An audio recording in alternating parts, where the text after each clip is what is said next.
अब देखते हैं important points of light reaction, यानी कि बहुत शॉर्ट में समझेंगे कि एग्जैक्टली लाइट रिएक्शंस के अंदर क्या क्या हो रहा है। सबसे पहला पॉइंट, लाइट रिएक्शन एक फोटोसिंथेसिस का फर्स्ट स्टेप है।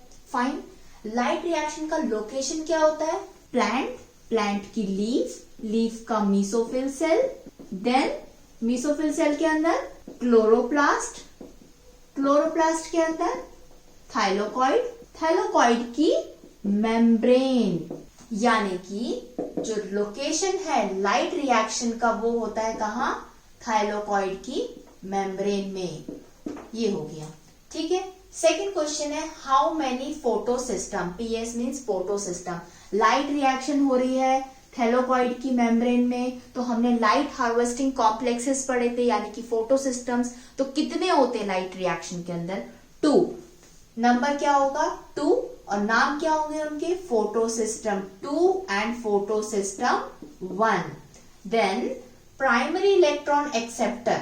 इससे पहले हम देखते हैं जो फोटोसिस्टम 2 है, थैलोकॉइड मेम्ब्रेन में प्रेजेंट है, वो कितने नैनोमीटर की लाइट को, सनलाइट को एब्जॉर्ब करता है? वो करता है 680 नैनोमीटर की, और फोटोसिस्टम 1 करता है 700 नैनोमीटर वेवलेंथ की लाइट को। अब देखते हैं प्राइमरी इलेक्ट्रॉन एक्सेप्टर। अब जो ये फोटोसिस्टम 2 एंड फोटोसिस्टम 1 बना हुआ है थैलोकॉइड की मेम्ब्रेन में, इसके अंदर प्राइमरी इलेक्ट्रॉन एक्सेप्टर कौन कौन है? अगर बात करते हैं PS2 की, तो इसके अंदर क्या होता है? Pheophytin, primary electron acceptor. और PS1 में क्या होता है? Chlorophyll A molecule. Next, Z scheme. जैसे कि मैंने बताया, यहाँ पे सन है, सनलाइट रिलीज हुई, लाइट एब्जॉर्ब हो गई PS2 से, इलेक्ट्रॉन एक्साइट हुआ, इलेक्ट्रॉन क्या करेगा? मूव होना स्टार्ट करेगा, PS1 के पास पहुंचेगा और यहां से बाहर हो जाएगा। तो ये क्या फॉर्म हो गया? Z स्ट्रक्चर फॉर्म हो गया। किसने फॉर्म किया? इलेक्ट्रॉन के ट्रांसफर ने। तो इसीलिए लाइट रिएक्शन को Z स्कीम भी बोलते हैं। अब बात करते हैं फोटोलिसिस ऑफ वाटर, यानी कि जो वाटर का ब्रेकडाउन हो रहा है थैलोकॉइड के अंदर, वो हो रहा है कहाँ पे? ल्यूमेन के अंदर वाटर का ब्रेकडाउन हो रहा है। ये होता है ल्यूमेन ऑफ थाइलोकॉइड। और ब्रेकडाउन होने के बाद में वाटर का क्या फॉर्म होता है?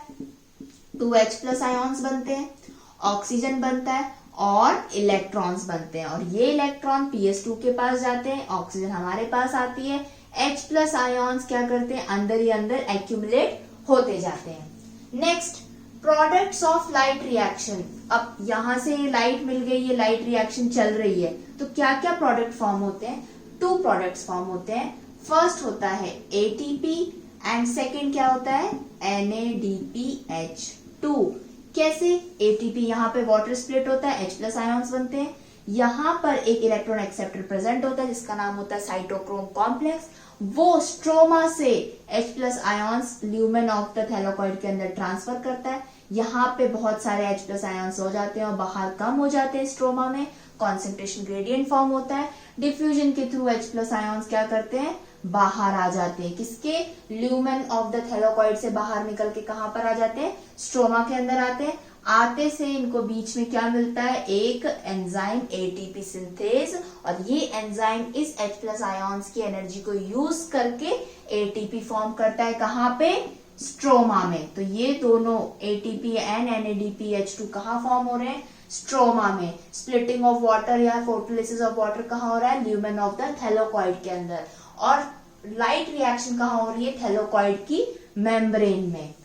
Next, how ATP is synthesise, यानी कि जो ATP फॉर्म हुई है ये सिंथेसाइज हुआ है, ठीक है। एक वहां पे ATP सिंथेस एंजाइम था, लेकिन इसको क्या बोला गया है? केमियोस्मोटिक हाइपोथेसिस या केमियोस्मोटिक थ्योरी के थ्रू हम बोल सकते हैं कि किस तरीके से ATP सिंथेसाइज होता है। इस थ्योरी के अंदर आपको ATP सिंथेसिस का स्ट्रक्चर पता होना चाहिए, जो एक F0 मॉलिक्यूल होता है और एक F1 पार्टिकल होता है। तो इसके अंदर only F1 particle ATP synthesis का क्या करता है? काम करता है ATP को सिंथेसाइज करने में। Next, another name of ATP synthesis. ATP synthesis का एक और नाम होता है क्या? फॉस्फोराइलेशन।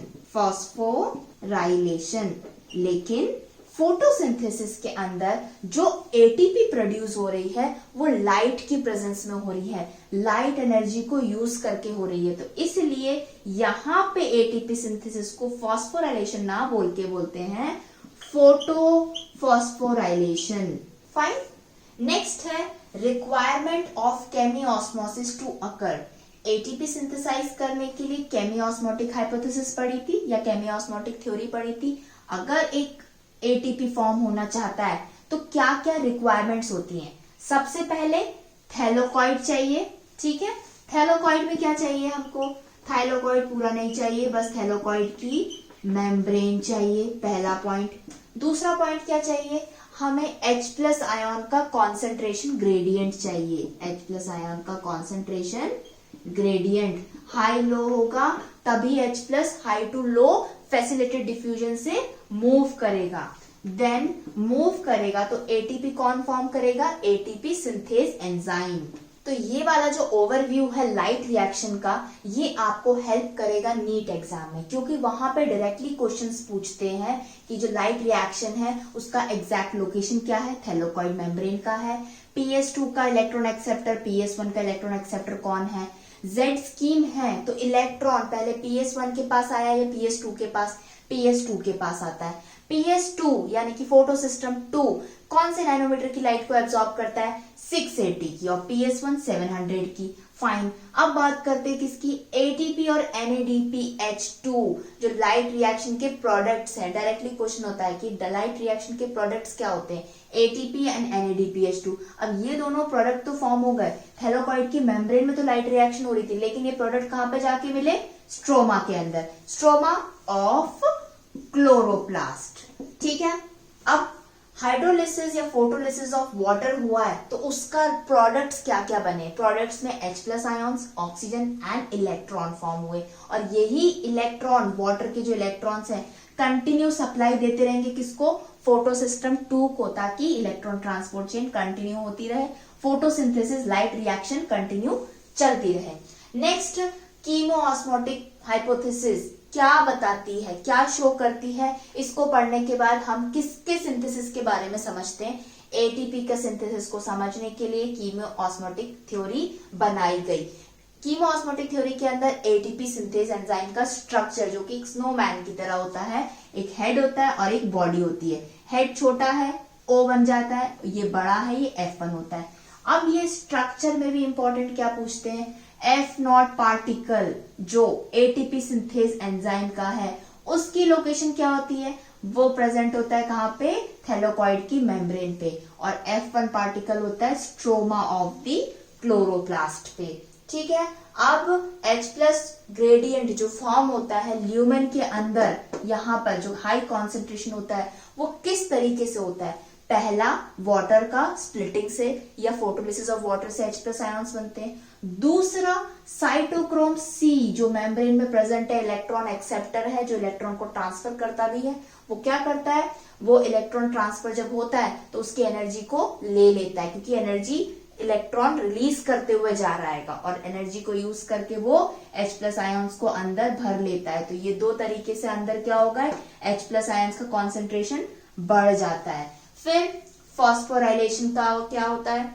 एटीपी सिंथेसिस को फॉस्फोराइलेशन कहते हैं। फोटोफॉस्फोराइलेशन क्यों कहते हैं? Because in the presence of sunlight हो रहा है, लाइट रिएक्शन है। देन केमियोऑस्मोसिस जो एटीपी फॉर्मेशन को बताता है उसके लिए जरूरी क्या है? क्या ओनली एटीपी सिंथेज एंजाइम थैलोकॉइड की मेम्ब्रेन में प्रेजेंट होगा तो एटीपी सिंथेसाइज हो जाएगी? नहीं होगी। उसके लिए इंपॉर्टेंट क्या है? H+ कॉन्सेंट्रेशन ग्रेडियंट होना, यानी कि ल्यूमेन के अंदर H+ का कॉन्सेंट्रेशन हाई या कम होना चाहिए? हाई होना चाहिए। और स्ट्रोमा के अंदर क्या होना चाहिए? कम होना चाहिए। तभी ल्यूमेन से स्ट्रोमा में जाएगा, थैलोकॉइड के अंदर से वो बाहर निकल के क्लोरोप्लास्ट के स्ट्रोमा में H+ जाएगा, और तभी एटीपी सिंथेज एंजाइम उसका फायदा लेकर एटीपी फॉर्म कर देगा। नेक्स्ट पॉइंट क्या रहेगा लाइट रिएक्शन के अंदर? Non cyclic and cyclic phosphorylation, यानी कि साइक्लिक हो या नॉन साइक्लिक हो, दोनों में एटीपी का फॉर्मेशन हो रहा है लाइट रिएक्शन में। नॉन साइक्लिक मतलब लाइट एनर्जी गई PS2 के पास, एक्साइट हो गया इलेक्ट्रॉन, Z स्कीम से इलेक्ट्रॉन ट्रांसपोर्ट चेन से PS1 के पास गया, बाहर गया, NADPH2 फॉर्म कर दिया।